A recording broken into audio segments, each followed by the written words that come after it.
ആറ്റുകാലമ്മയ്ക്ക് പൊങ്കാലയർപ്പിച്ച് ജനസഹസ്രങ്ങൾ. മടക്കം എളുപ്പത്തിലാക്കാൻ സർവീസുകൾ ഒരുക്കി KSRTCയും റെയിൽവേയും.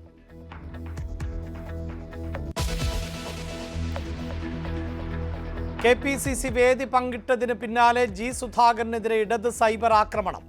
കൂട്ടുകൂടുന്നത് അനിയനെ കൊലപ്പെടുത്തിയ പാർട്ടിക്കൊപ്പമെന്ന് ആക്ഷേപം. സുധാകരനോട് പരമപുച്ഛമെന്നും പോസ്റ്റുകളിൽ വിമർശനം.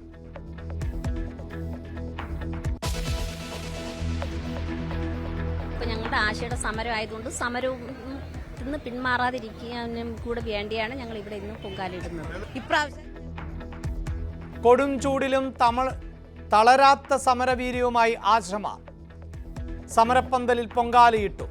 അധിക്ഷേപിച്ച് ദേശാഭിമാനി മുഖപ്രസംഗം. ആശമാർക്ക് പിന്തുണയുമായി സുരേഷ് ഗോപിയും രാജീവ് ചന്ദ്രശേഖറും.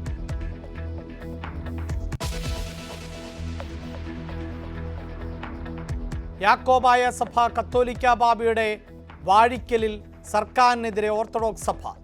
സുപ്രീം കോടതി വിധി അട്ടിമറിക്കുന്നതാണ് കത്തോലിക്ക ബാവ നിയമനം എന്ന് ആരോപണം. ലെബനനിലെ ചടങ്ങിൽ മന്ത്രി P. രാജീവ് പങ്കെടുക്കുന്നതിന് വിമർശനം.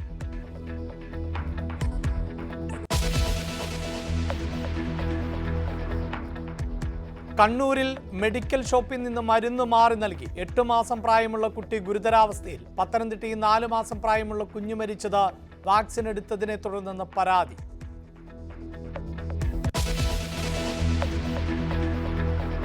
യുക്രൈനുമായി വെടിനിർത്തലിന് സമ്മതിച്ചില്ലെങ്കിൽ റഷ്യ അനുഭവിക്കുമെന്ന് ട്രംപിന്റെ മുന്നറിയിപ്പ്. ചർച്ചകൾക്കായി ട്രംപിന്റെ പ്രതിനിധി മോസ്കോയിലേക്ക്, പ്രതികരിക്കാതെ പുടിൻ.